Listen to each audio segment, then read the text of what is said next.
Dear student, RSS education group में मैं हूं शंकर सर और आज आप अध्ययन करेंगे UP board class 10th Hindi के गद्य खंड में निर्धारित चैप्टर ममता का, जिसके लेखक हिंदी साहित्य के सम्राट जयशंकर प्रसाद हैं। आप सभी जानते हैं जयशंकर प्रसाद ने हिंदी साहित्य की सभी विधाओं पर अपने लेख लिखे हैं। ममता कहानी की रचना जयशंकर प्रसाद ने की है और यह कहानी आपके यूपी बोर्ड में बहुत ही महत्वपूर्ण कहानियों में से एक है, क्योंकि ये ऐसी गद्य रचना है जिसमें से आपको यूपी बोर्ड के गद्यांशों का अवतरण अवश्य ही दिया जाता है। तो प्रारंभ करने से पहले आप ध्यान दीजिए, कहानी के मुख्य पात्रों की चर्चा करते हैं। देखिए, कहानी की जो मुख्य पात्र है वो ममता है। ममता से ही कहानी प्रारंभ होती है और ममता के मृत्यु के पश्चात ही कहानी समाप्त हो जाती है। दूसरा मुख्य पात्र है मंत्री चूड़ामणि। मंत्री चूड़ामणि कौन है?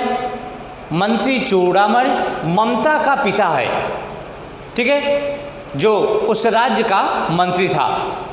हुमायूं और शेरशाह का युद्ध होता है। हुमायूं उससे शेरशाह से हार जाता है, पराजित होकर अपने प्राणों की रक्षा चाहता है और ममता के पास पहुंचता है। तो हुमायूं भी इस कहानी के मुख्य पात्रों में से एक है। शेरशाह के जीवन से संबंधित ये कहानी है। उसके उस समय उस युद्ध का वर्णन है। शेरशाह के जीवन के उन महत्वपूर्ण युद्ध का वर्णन है जिसे आप लोग इतिहास में पढ़ते हैं, चौसा के युद्ध के नाम से जो प्रसिद्ध है। तो शेरशाह भी इस कहानी का मुख्य पात्र है और ये सभी इस कहानी के मुख्य पात्र हैं, जिसमें ममता इसकी नायिका है और सर्वश्रेष्ठ पात्र है। अब बात करते हैं कहानी के अन्य पात्रों की। तो आप ध्यान रखिए, हर एक कहानी के कुछ मुख्य पात्र और कुछ अन्य पात्र भी होते हैं। अन्य पात्रों में सैनिक है, जो शेरशाह के सैनिक हैं, जो हुमायूं के सैनिक हैं, उसे ढूंढते हुए आते हैं। दासियाँ, जो उनके अनुचर हैं, जो उनके दास हैं, जो उनकी सेवा करती हैं। गांव की स्त्रियां, जो ममता की अंत में सेवा करती है। और अन्य लोग, और बहुत सारे अन्य लोग भी हैं जो कहानी में बीच बीच में पात्रों के रूप में दिखाई पड़ते हैं। तो ये अब स्टार्ट करते हैं कहानी का सारांश। कहानी का सारांश बड़ा ही रोचक है। रोहतास दुर्ग, जो बिहार और सोनभद्र के पास, सोन नदी के पास बना हुआ है, रोहतास का दुर्ग, रोहतास का किला, वहाँ जो है ममता नाम की एक युवती कन्या, जो विधवा है, मंत्री चूड़ामणि की पुत्री है और उस सोन नदी के उफनते हुए उस जल में अपनी वेदना को जैसे ढूंढ रही हो, मिला रही हो, उसके सुर के साथ मिला रही है। और तभी जो है मंत्री चूड़ामणि अपने अनुचरों के साथ, अपने दासों के साथ आता है और ममता के कक्ष में प्रवेश करता है। ममता अपने पिता का आना नहीं जान पाती है क्योंकि वह अपने दुख, अपने कष्ट, अपनी वेदना में मग्न थी। चूड़ामणि आते हैं और अपने अनुचरों को इशारा करते हैं। अनुचर थाल रखकर चले जाते हैं और ममता अपने पिता से पूछती है, इसमें क्या है पिताजी? तो उनके पिताजी कहते हैं, बेटी तुम स्वयं देख लो। जब ममता उसका कवच हटाती है, उसमें से वस्त्रों को हटाती है, तो क्या देखती है? सोने चांदियों से वो सब थाल भरे हुए थे। ममता कहती है, अपने पिता को धिक्कारती हुई कहती है कि आप ब्राह्मण हैं, क्या इस सृष्टि में, इस संसार में कोई जीव नहीं बचेगा जो ब्राह्मण को एक मुट्ठी भिक्षा नहीं दे पाएगा? आपको इतना लालच करना शोभा नहीं देता है? तब उसके पिता कहते हैं, बेटी ये उस समय के लिए है जिस समय हम लोग विपत्ति में होंगे।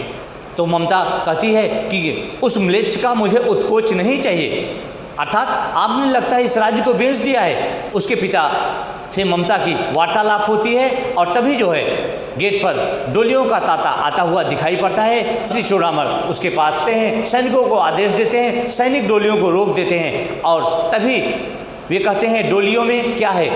तो जो कहार थे उनके साथ कुछ सैनिक भी थे। सैनिकों ने विरोध किया कि डोलियों में पठानों की स्त्रियां हैं, लेकिन फिर भी उनको भरोसा नहीं हो रहा था। और जब डोलियों का आवरण खुलवाना चाहते हैं और डोलियों में बैठे हुए पठान सैनिक बाहर निकलते हैं, युद्ध होता है, तलवारें खींच जाती हैं और ब्राह्मण वहीं मारा जाता है, अर्थात चूड़ामणि वहीं मार दिया जाता है। निकल गई ममता, अर्थात ममता वहाँ से भाग गई और भागकर ममता कहीं बहुत दूर जंगल में जाकर अपना जीवन यापन करने लगती है।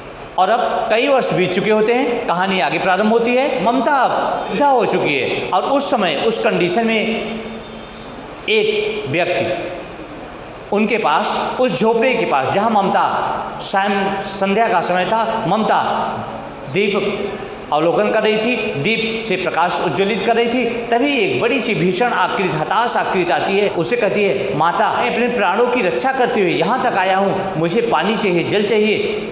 और ममता पहले तो उससे नकारती है, बाद में वह सोचती है कि मेरा यह धर्म है और उसे पानी पिलाती है। और वह कहता है कि मैं क्या यहाँ आश्रय ले सकता हूँ? तो ममता अपनी कुटिया से बाहर आती है और कहती है कि ठीक है, तुम यहाँ आराम कर सकते हो। वह व्यक्ति आराम करता है। सुबह उसकी जब नींद खुलती है तो उसको ढूंढते हुए बहुत सारे सैनिक आते हैं और ममता एक जगह पहाड़ों के बीच में, कंदराओं के बीच में छुपकर डर के मारे छुप जाती है कि कहीं ऐसा न हो कि मुझे ये लोग पकड़ लें और शेरशाह के ये सैनिक हो। लेकिन वो व्यक्ति जो रात में आराम कर रहा था वो निकलता है बाहर और कहता है, मिर्जा, मैं यहाँ हूँ। सारे सैनिक खुशी से उछल पड़ते हैं और वह व्यक्ति कोई और नहीं बल्कि मुग़ल बादशाह हुमायूं था।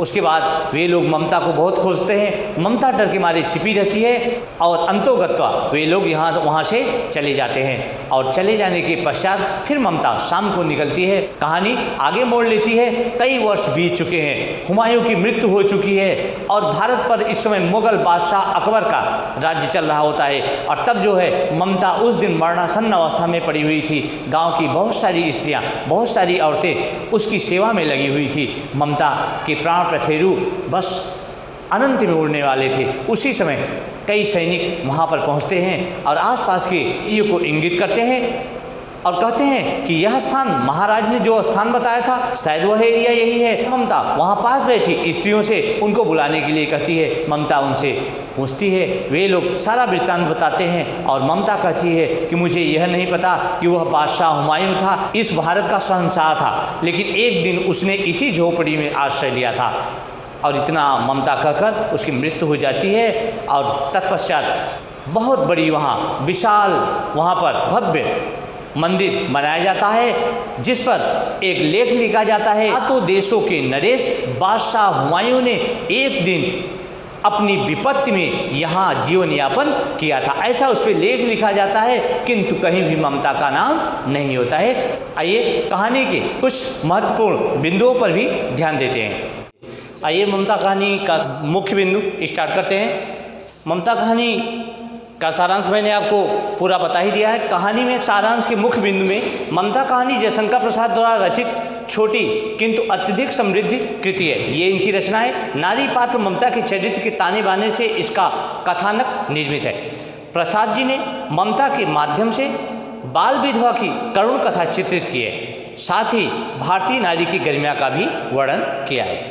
बच्चों, ममता एक बाल विधवा युवती है जो रोहतास महल में, दुर्ग के महल में बैठी सोन नदी के प्रबल वेग को देख रही थी। बाल विधवा होने के कारण उसका जीवन दुखों से भरा था। वह रोहतास दुर्ग के मंत्री चूड़ामणि की पुत्री थी।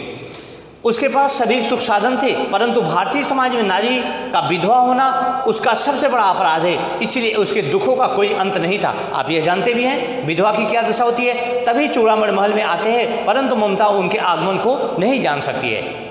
वह अपने दुखों में बेसुध थी। चूड़ामणि अपनी पुत्री के दुख को देखकर चिंतामग्न होकर वापस लौट जाते हैं। एक पहर के बाद वे पुनः ममता के पास आए। उसके साथ सेवक चांदी की थाल लेकर आए हुए थे। थाल को देखकर ममता ने पूछा, यह क्या है? थालों में स्वर्ण देखकर ममता को आभास हो जाता है कि उसके पिता ने मलेक्ष अर्थात उस नीच व्यक्ति की रिश्वत स्वीकार कर ली है। उसके पिता भविष्य के प्रति उसे आगाह करते हैं, परंतु ममता भगवान की इच्छा के विरुद्ध किए गए कृत्य को अपराध मानते हुए अपने पिता को कहती है, अपने पिता को उस धन को वापस लौटाने के लिए कहती है। दूसरे दिन रोहतास दुर्ग में डोलियों का तांता आने पर चूड़ामणि उसे रोकता है।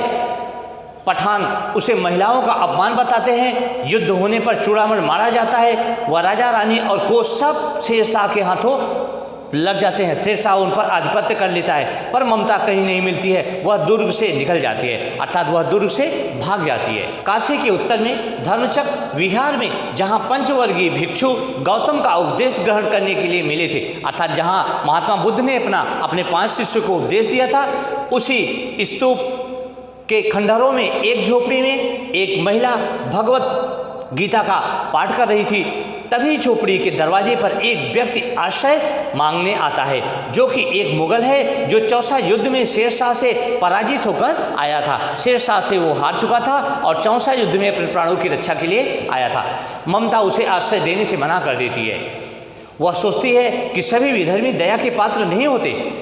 मुगल के वापस लौटने के प्रश्न पूछने पर वह ब्राह्मणी होने के नाते अपने आतिथ्य धर्म का पालन करना अपना कर्तव्य समझती है। इस प्रकार से ममता उसे उत्तर देती है। वह सैनिकों को अपनी झोपड़ी में आश्रय देकर स्वयं टूटे हुए खंडहरों में चली जाती है। प्रभात में ममता बहुत से सैनिकों को उस पथिक को ढूंढते हुए देखती है। ममता क्या देखती है? जब सुबह होता है, बहुत सारे सैनिक उस पथिक राहगीर को खोज रहे होते हैं। पथिक अपने सैनिकों से ममता को ढूंढने को कहता है, पर ममता वहाँ नहीं मिलती है। ममता छुप जाती है। पथिक लौटते हुए ममता का घर बनवाने का आदेश देता है। वह राहगीर लौटते हुए ममता का घर बनाने के लिए आदेश देता है अपने सैनिकों को। अब ममता 70 वर्ष की वृद्धा हो चुकी थी।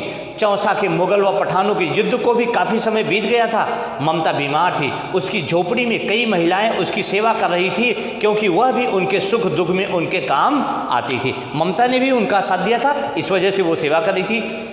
अचानक एक घुड़सवार वहाँ पर आता है। बहुत साल बीत जाता है। ममता वृद्धावस्था की जब थी तब बात हो रही है।